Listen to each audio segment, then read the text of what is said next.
En 1978, la población de Ushuaia, que eran unas escasas 5.700 personas, según el censo de 1970, asistió a los preparativos que desplegaban las Fuerzas Armadas Argentinas en previsión de una guerra que se iba a librar con el vecino país de Chile, ¿no? Durante algunos meses, ese poblado, el pequeño pueblo que era Ushuaia, vio cómo llegaban contingentes de soldados desde el norte del país, se reforzaban algunas de las infraestructuras urbanas, adecuándolas a propósitos bélicos, y se ponían en escena nuevas normas y regulaciones propias de tiempos de guerra, ¿no? Esta situación se prolongó hasta que una intermediación papal detuvo la escalada de tensión entre ambos países e impidió la inminente declaración de guerra, supuestamente unas horas antes de producirse la declaración de guerra, ¿no? Bueno, el detalle interesante acá es que la población de Ushuaia por ese entonces estaba constituida en su mayoría por población chilena, ¿no? Según el censo de 1970, el 39% de la población era chilena, pero si uno se fija en las cifras de la población económicamente activa, esa cifra aumenta, así que más de la mitad de las personas que habitaban Ushuaia eran de origen chileno, ¿no? Así que esta presentación apunta a tratar esa experiencia de casi guerra, digamos, tal como fue vivida y contada, digamos, por esos migrantes chilenos, ¿no? Bueno, el trabajo surge a partir de un trabajo que hice hace unos 2 años para la Municipalidad de Ushuaia, que era constituir un archivo de memoria oral con los antiguos pobladores de la ciudad. Ahí en ese marco hice con otro grupo de gente, unas 60 entrevistas hasta que se terminó el programa, y luego trabajé con algunas de ellas, y esto lo que voy a presentar acá es como un pequeño desprendimiento de ese trabajo, que surgió frente a la sorpresa que a mí me producía escuchar una y otra vez en los migrantes, los pobladores de Ushuaia de origen chileno, que durante el conflicto no habían sentido en general ningún tipo de discriminación, ni que los miraran mal, ni ningún tipo de tensión que los afectara particularmente, ¿no? Esto es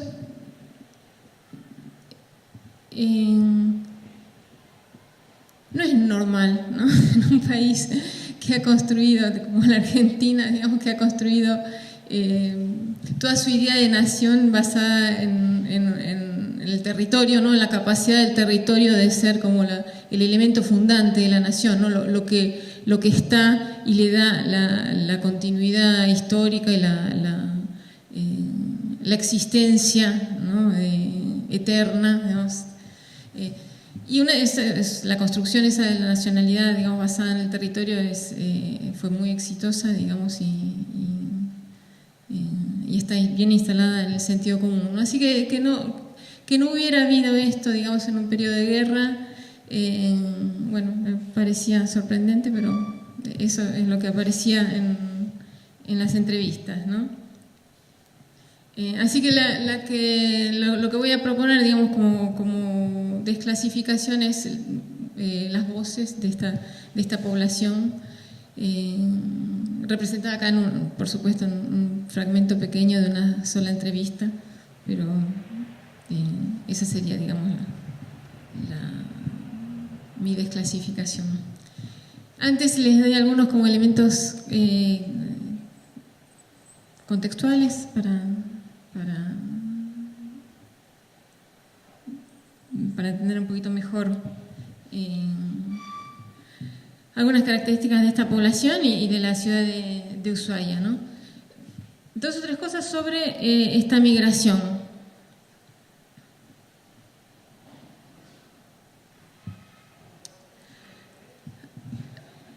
La migración chilena y otras también llegan en general a toda la Patagonia, perdón, a la Patagonia Austral, digamos, a partir del desarrollo capitalista y la existencia de salarios comparativamente más altos que en otras regiones. Digamos, eso hace de la región un polo de atracción de migrantes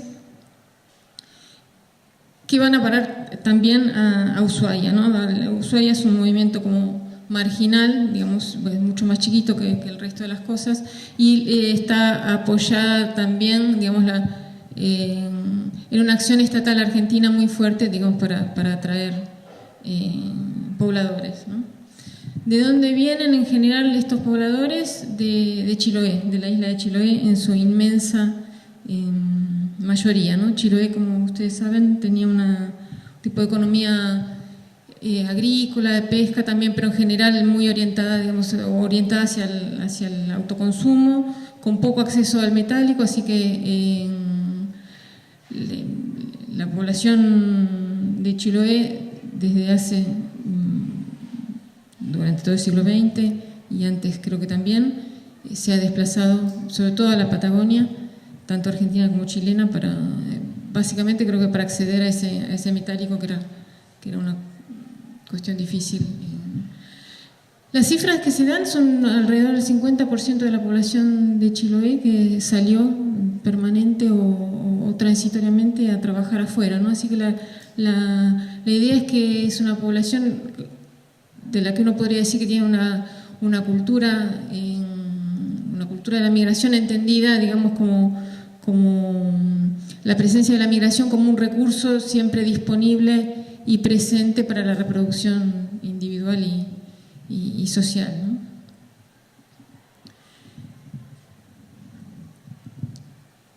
Bueno, ¿quiénes vienen?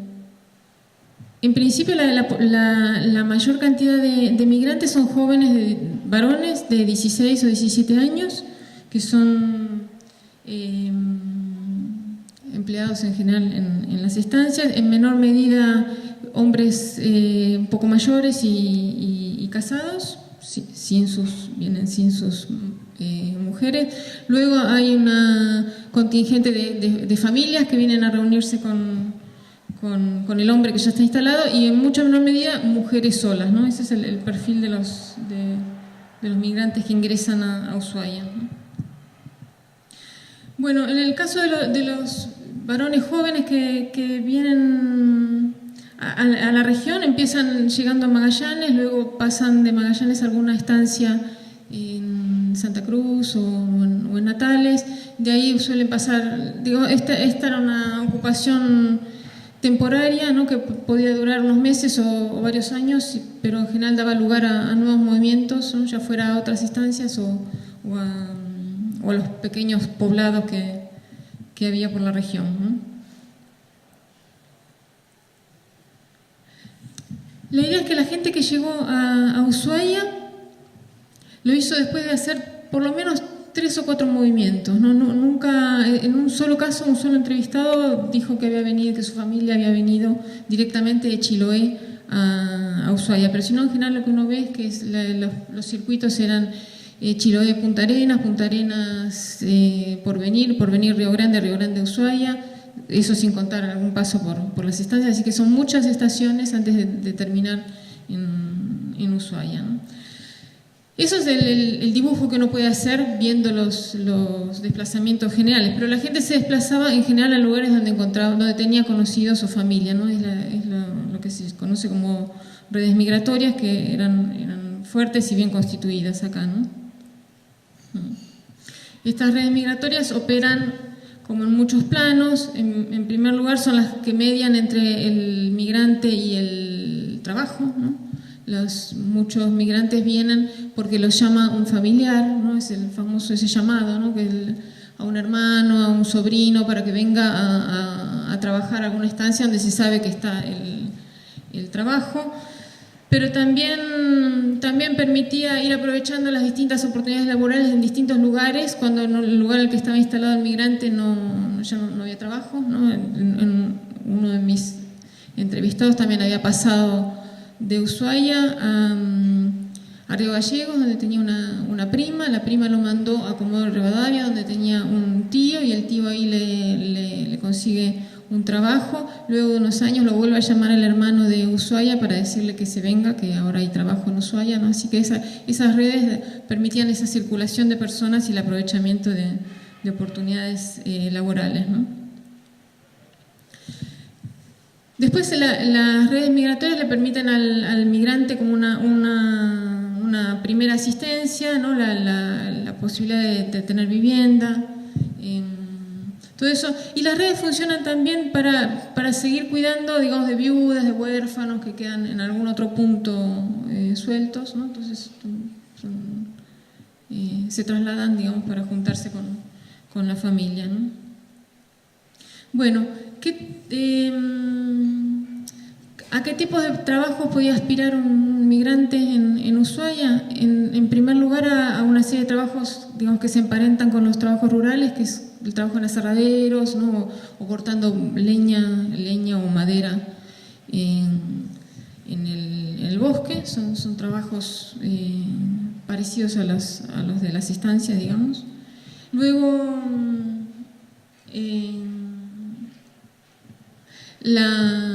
el trabajo en la construcción de infraestructura urbana, ese es el otro trabajo para mano de obra no calificada. Y luego hay toda una serie de oportunidades laborales para personas con oficios, ¿no? Electricistas, carpinteros, maquinistas, que son provistas especialmente por la base naval y por algunas otras instituciones y empresas estatales argentinas, ¿no? Un detalle nomás para las mujeres que también ingresan al mercado laboral en condiciones, como se sabe, siempre bastante más precarias. En muchos casos trabajan como servicio doméstico y se dedican también a una cosa que ellas nunca declaran como trabajo, ¿no? Que es lo que se llama dar pensión de mesa, ¿no? Hay que pensar que Ushuaia tiene una alta tasa de masculinidad, que en los años 70 todavía es casi de 2 hombres por cada mujer. Así que las mujeres amplían un poco su cocina, compran una cocina un poco más grande, un horno para hacer el pan, y se dedican a preparar la comida para los trabajadores, ¿no? Que son 5, 8, hasta 10 trabajadores, ¿no? Eso es lo que se llamaba dar pensión de mesa, ¿no? Y es bastante interesante que nunca lo plantean como un trabajo, ¿no? Parece como una especie de prolongación de la esfera doméstica, pero no, cobraban y además era bastante trabajo también, ¿no? Bueno, ese es un poquito un panorama del tipo de inserción que tenían estos migrantes, que, como dije, hacia el año 70 eran más de la mitad de la población de la ciudad de Ushuaia. Bueno, ya dije que la base naval es la gran empleadora de la ciudad, y es la principal institución, la principal representación del Estado argentino. Y yo creo que con esto podríamos ver la entrevista, el fragmento de entrevista que seleccioné, y después hablar 2 o 3 cositas de la experiencia esta de la guerra, ¿no? La Armada chilena, mudarse a Argentina para, digamos, incorporarse en la base. No tuvo ningún problema. Ningún problema. No, porque en ese tiempo no se hablaba tanto de soberanía, no era tan pesado el asunto. Después comenzó con el tiempo, los años, comenzó a formarse ahí ya ese enredo de soberanía y cosas así. El paso fronterizo tampoco era complicado, ¿no? No, para nada. Y si nosotros vinimos en un buque de la Armada y lo esperaba el navarino, Carabineros nos tomó los datos de residentes que dejaban el territorio chileno para pasar de acá a Ushuaia, pero nada más. Y nada más. Y prefectura acá tomaba los datos de las personas que se subían a la lancha, y tampoco no era tan riguroso ni ni complicado. Bueno, no sé si se entendió mucho. Él cuenta su relación con las tropas, ¿no? que están ahí apostadas cerquita del lugar donde trabaja, y cómo las invita, les da un lugar para dormir y las invita a pasar la Navidad en la casa. Luego la última parte que faltaba es un diálogo que él mantiene con una autoridad de la base naval, que lo llaman para que construya que haga una extensión del gas, ¿no? Y el gas es un recurso estratégico, por supuesto, así que en teoría no se puede dejar en manos del enemigo. Entonces el teniente de la base le dice que bueno, que por favor haga ese trabajo, pero no con población no con trabajadores chilenos. Y le dice, no tengo, ¿no? Si usted me presta a los soldados, lo hago, ¿no? Bueno, los soldados no puede ser porque están para otra cosa. Bueno, que lo hagan los trabajadores chilenos, ¿no?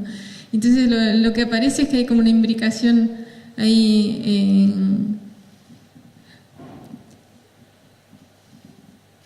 Finalmente son los pobladores locales, ¿no? Los chilenos son los locales, los que siempre han estado ahí, ¿no? Los únicos trabajadores que tiene la base naval, ¿no?